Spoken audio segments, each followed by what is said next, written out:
Shalom.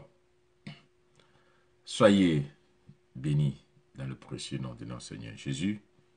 Nous sommes à l'émission Envoyez vos anges en mission.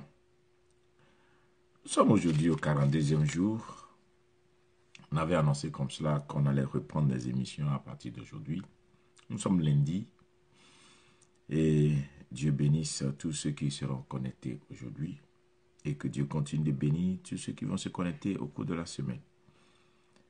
Nous commençons avec Steve Crow, un chanteur nigérien. Et le temps qu'on se prépare aujourd'hui,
Alors soyez bénis dans le précieux nom de Jésus.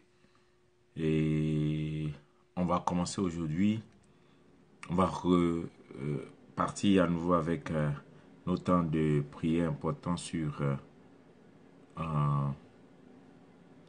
les anges en mission.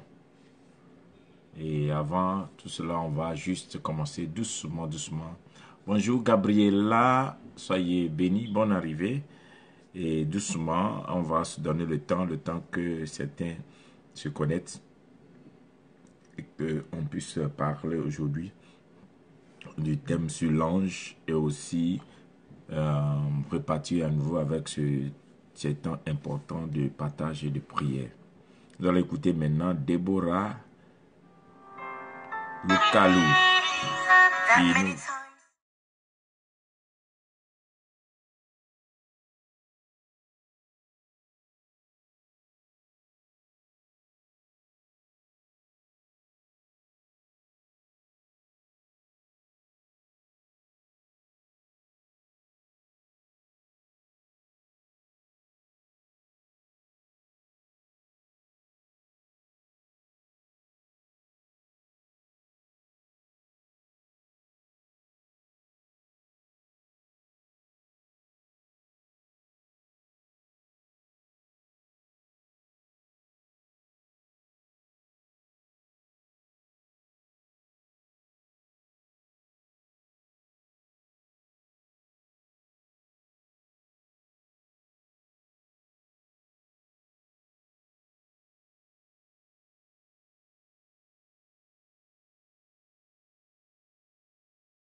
Tu ne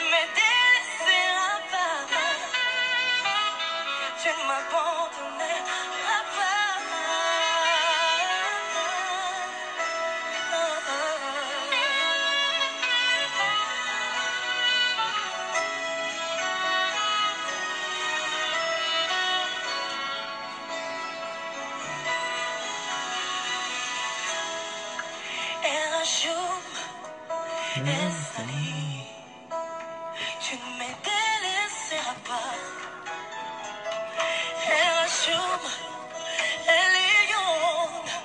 C'est toi le père des orphelins. El Rachoum, El Sali. Tu ne me délaisseras pas. Malgré mes fautes et mes faiblesses, je sais que tu es là. Tu ne m'abandonneras pas. Tu ne m'abandonneras pas.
Gloire à Dieu, soyez bénis, soyez bénis. Je souhaitais le temps que quelques personnes se connectent.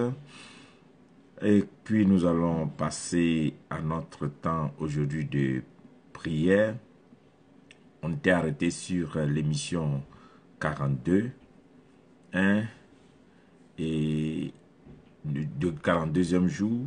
Aujourd'hui nous sommes au 42e jour. Et nous voulons parler avec quelqu'un.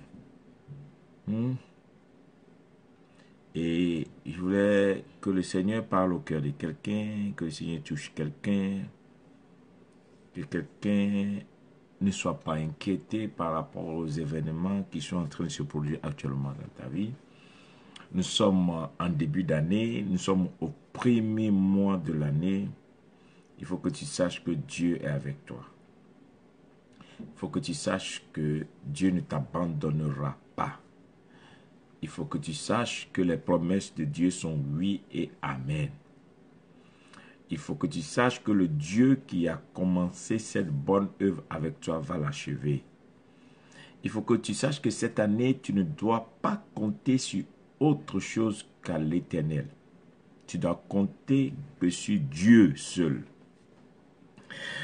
Il faut que tu saches que cette année n'est pas une année où tu dois laisser l'opportunité aux hommes de prouver leur capacité dans ta vie, mais c'est une année où tu dois laisser l'opportunité à Dieu de prouver dans ta vie qu'il est Dieu. Il y a des moments de la vie où tu essaies tout, tu te bats et tu arrives à un carrefour où tu te rends compte que ta force, tes relations, tes connaissances, ton intelligence, tout ce que tu as pu utiliser jusque-là, toutes ces choses ont eu des limites. Et là, tu te poses des questions. Qu'est-ce qui me reste alors? Et c'est là que tu dois comprendre que la seule chose qui te reste maintenant, c'est Dieu. Et si à ce carrefour, tu ne t'abandonnes pas entre les mains de l'Éternel, c'est que tu ne feras pas la rencontre de Dieu, mais tu risques de faire la rencontre de l'ennemi des destins. L'ennemi des destins, c'est l'ennemi des élus de Dieu. L'ennemi des destins, c'est le mal, c'est le méchant. L'ennemi des destins, c'est le rusé, c'est le manipulateur, c'est l'accusateur. L'ennemi des destins, c'est cet ange démon qui vient au-devant de toi pour te sortir du chemin, pour te sortir de la voie que Dieu a tracée pour toi. Et je souhaiterais, avant de parler en quelques minutes sur cette vidéo, que tu prennes une résolution ferme en cette année 2019. Abandonne tout entre les mains de ton Créateur. Ta vie, tes projets, ta maison, ton travail, ton avenir, ton destin, le destin même de tous tes enfants et ta maison, dans la main du Créateur. Essaie cette année de ne pas mettre ta confiance en un homme. Quand il dit un homme grand H, de ne pas mettre ta confiance en tes capacités, de ne pas mettre ta confiance en ton travail, de ne pas mettre ta confiance à tes connaissances, à tes relations. De ne même pas mettre ta confiance en tes millions peut-être que tu as dans ton compte bancaire. Elle dit seulement cette année, je donne cette année à Dieu. Je mets ma confiance en Dieu. Cette année, j'abandonne tout dans la main de Dieu et qu'il m'aide. Et je crois que certainement, tu verras la gloire de Dieu. Alors aujourd'hui, je veux parler, avant que quelques personnes ne posent des questions, s'il y en a, de l'ange qui appela Abraham une seconde fois. N'oubliez pas que l'émission Envoyez vos anges mission est véritablement une révélation divine où Dieu nous a inspiré de susciter de partout des hommes et des femmes qui vont s'élever à une certaine heure pour prier. Des gens qui vont veiller aux portes du jour pour prier. C'est pourquoi aux États-Unis c'est à 0 heure, au Canada à 0 heure, en Europe c'est à 6 heures actuellement, en Afrique c'est à 5 heures. C'est des heures où en grande majorité 80% des hommes dorment, se reposent. Mais aussi c'est des heures où le mal aussi parcourt la terre. C'est des périodes, c'est des moments où les gens font beaucoup de cauchemars. Et c'est pourquoi il est important qu'à ce moment, ce soit le moment de la veille. Et la Bible ne dit pas veiller et prier afin de ne point tomber dans la tentation. Donc, ça veut dire que celui qui ne veille pas, qui ne prie pas, va tomber dans la tentation. C'est bon de connaître Dieu. C'est bon de savoir lire la Bible. C'est bon même d'être appelé par Dieu. Mais ce qui est le secret de la réussite d'un enfant de Dieu n'est pas la connaissance de la Bible ni des versets bibliques. Mais ce qui est le secret de la réussite d'un enfant de Dieu, c'est d'appliquer sa connaissance dans la vie de prière. Dans la vie de jeûne et de prière. Et prier, ce n'est pas juste parce qu'on est attaqué ou bien on a besoin d'un miracle, on a besoin d'une intervention qu'il faut prier. Beaucoup de chrétiens prient, soit parce qu'ils ont fait le cauchemar, parce qu'ils sont attaqués, parce qu'ils sont arrivés à un moment où ils sentent la mort, un accident, ou bien ils ont besoin particulièrement d'un miracle. La prière, ce n'est pas ainsi. La prière répond à une règle. La prière, c'est comme un planteur qui défriche un champ, qui remue la terre, qui plante une semence et qui attend la saison de la moisson pour récolter ce qu'il a planté. Et sa moisson dépend de la qualité de la terre, de la qualité de la semence, et aussi maintenant de la quantité qui s'est donnée comme espace pour cultiver. Et maintenant, le reste dépend de la grâce que Dieu va faire, s'il va pleuvoir ou il ne va pas pleuvoir. Mais la partie qui revient à l'homme, c'est ainsi que nous appelons la prière. Une personne qui ne passe pas du temps dans la prière, qui n'a pas assez d'espace dans la prière, dans une journée, qui ne choisit pas de la bonne sémence, c'est-à-dire des bonnes promesses bibliques pour aller dans la prière. N'oubliez pas que Dieu n'exauce pas ce que nous voulons. Dieu exauce ce qu'il nous a promis. Dieu n'exauce pas nos ambitions. Dieu n'exauce pas ce que nous nous levons pour dire, comme je connais Dieu, je prie, Dieu va me donner. Non, Dieu te donne ce qu'il t'a promis. Il ne te donnera jamais ce qu'il ne t'a pas promis. C'est pourquoi beaucoup doivent savoir une chose. Quand vous allez à l'église, vous regardez autour de vous. Si Dieu exauçait réellement tout ce que nous demandons et non ce que lui nous a promis, comment se fait-il que les gens prient assez ainsi pour se marier et dans nos églises, il y a encore beaucoup qui ne sont pas mariés?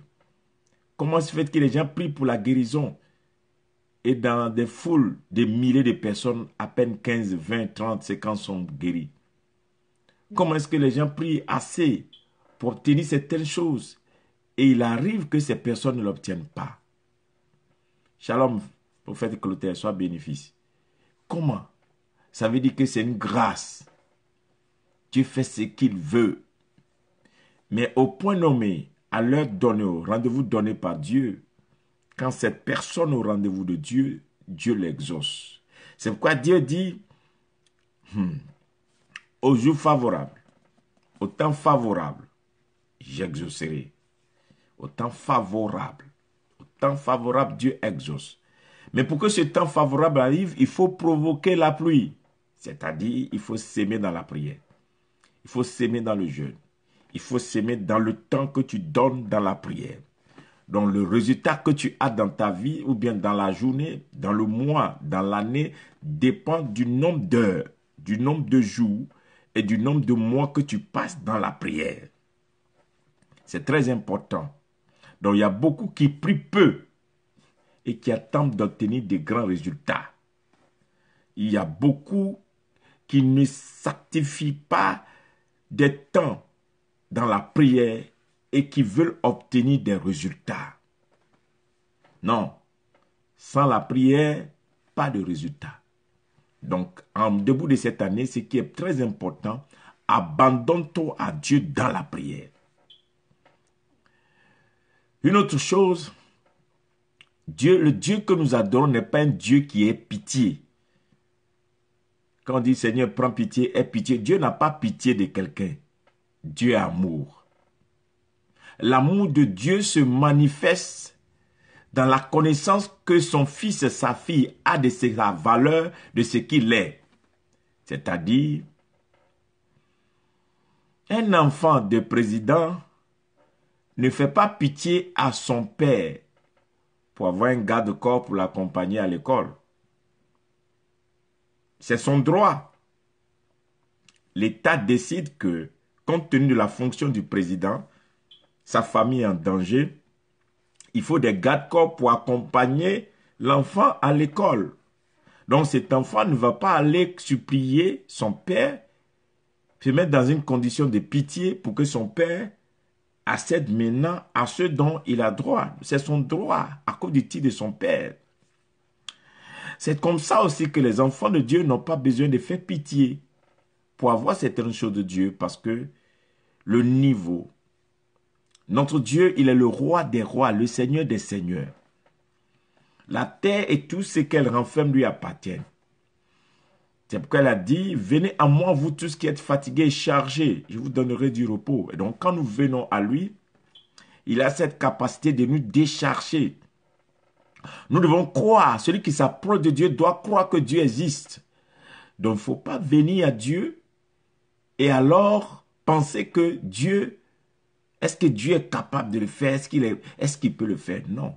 Ce deuxième point est très important, comme nous allons nous retrouver pour les 60 jours qui restent pour atteindre les 100 jours. Il est très important que celui qui s'approche de Dieu croit que Dieu existe. Sinon, tu ne verras jamais cette chose. Donc, le temps que tu passes dans la prière, la manière dont tu t'approches de Dieu, cela est très important. La dernière chose importante, la Bible dit que la foi vient de ce que l'on entend. Et ce que l'on entend vient de la parole de Dieu. Ah donc, il est important que tu saches que la compréhension de la parole est très importante. Beaucoup entendent sans comprendre. Donc, tu dois chercher à comprendre ce que Dieu veut dire par les Écritures. Et quand tu t'assois en face des gens qui font une mauvaise interprétation des Écritures, ces personnes te conduisent dans des mauvaises prières. Une mauvaise interprétation des Écritures nous conduit directement dans une mauvaise direction, si je peux m'exprimer ainsi. Donc, il est important qu'on s'asseye avec les gens que Dieu a bénis dans les Écritures, des gens qui ont reçu cette onction divine, des gens à qui Dieu a donné la capacité d'interpréter les Écritures. On ne peut pas interpréter ce qui est divin en allant à l'école. L'école nous donne des informations. Mais le Saint-Esprit nous ouvre le sceau, c'est-à-dire nous conduit dans les profondeurs de l'information de ce que l'école nous donne. Donc, on peut aller à l'école pastorale et ne pas comprendre les Écritures. Mais, pour les comprendre, il faut maintenant être rempli du Saint-Esprit. Et le Saint-Esprit te donne maintenant d'aller dans les profondeurs. Et c'est ce que tu aurais compris qui va te conduire maintenant à avoir une prière efficace. C'est pourquoi la Bible dit, vous priez et vous n'obtenez pas parce que vous priez mal. Donc, quelqu'un peut passer 1 an en prière et prier mal. Et cette personne peut croire qu'elle est en train d'avoir une vie de prière, mais quand tu pries mal, tu n'auras rien. C'est pourquoi il y a des gens qui font des litanies. Il y a des gens qui passent des heures à prier comme les pharisiens. Et il y a des gens qui crient. Vous les voyez tout le temps en train de prier. Mais le résultat qu'ils accouchent est un petit résultat. Par contre, vous allez voir quelqu'un qui a de la connaissance, qui dit 2 mots, qui dit 3 mots, et cette personne atteint l'objectif. Parce que cette personne a de la connaissance. Cette personne est remplie par le Saint-Esprit. C'est pourquoi je disais au départ que cette année, abandonne-toi à Dieu, va chercher, va dans la présence de Dieu pour avoir de la connaissance. Pour demander à Dieu humblement, instruis-moi. Conduis-moi dans les profondeurs des Écritures. Je veux comprendre les promesses de Dieu pour moi. Maintenant, j'avance. Ce qui va être étonnant, c'est qu'il y a des gens qui ont vécu les 40 jours avec nous sur les anges. Envoyez vos anges en mission, qui n'ont vécu aucune expérience avec les anges. Il y a d'autres qui disent, « Oh, mais c'est de bons enseignements. Oh, ça nous fait du bien. Ah, il enseigne bien ou bien il parle bien, ce qu'il dit il est très bon. » Mais il ne faut pas s'arrêter à cela. La Bible dit, ne vous bornez pas seulement à écouter, mais mettez en pratique ce que vous écoutez. Donc, tu ne pourras pas comprendre le ministère des anges si tu ne pratiques pas.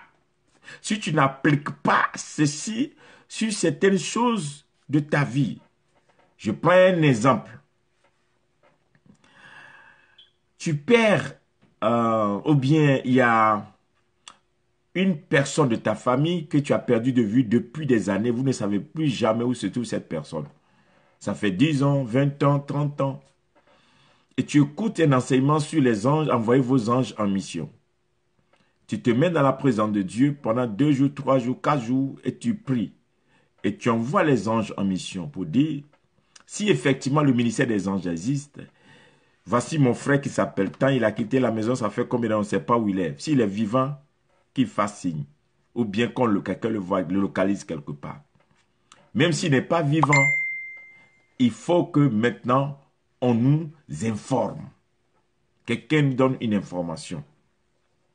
Ce qui fait que quand tu as le résultat, tu comprends alors que le ministère des anges est effectivement efficace parce que je l'ai appliqué. Voici le résultat que j'ai eu. Je voudrais demander rapidement à ceux qui sont déjà en ligne de partager les vidéos sur vos pages, à vos proches, afin que ceux qui n'arrivent pas à se connecter se connectent. Donc, il y a des gens qui n'arrivent pas à se connecter.